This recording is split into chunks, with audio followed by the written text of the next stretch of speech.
All right, we have made several videos on this. Short story is we had oil contamination in the cooling system. I had a lot of comments on there that it was a ruptured oil cooler. I've done many videos where, you know, this engine doesn't have an oil cooler, but what this engine does have, and it bolts right there, is an auxiliary transmission cooler. So we did another video on it. This is a CVT transmission, so it does not have traditional red transmission fluid, but you can see that's milky, oily fluid.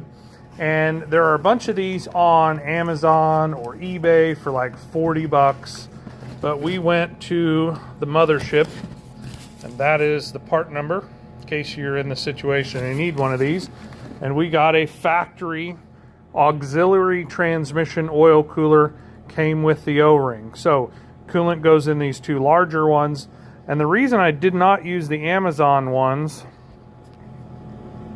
is the way these quick connects are made, and they just didn't look like they would retain it very well.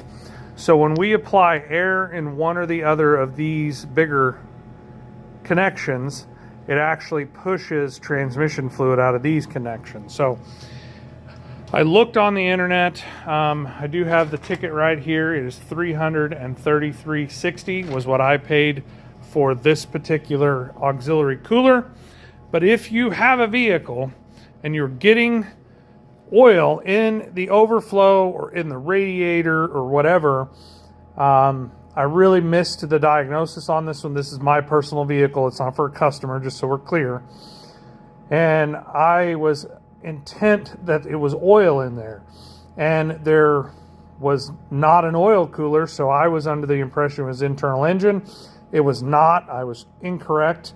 What actually happened is when we were pulling this apart, we had pulled off the cooler lines and drained this, and I found that there was a cooler line here that runs down there to it.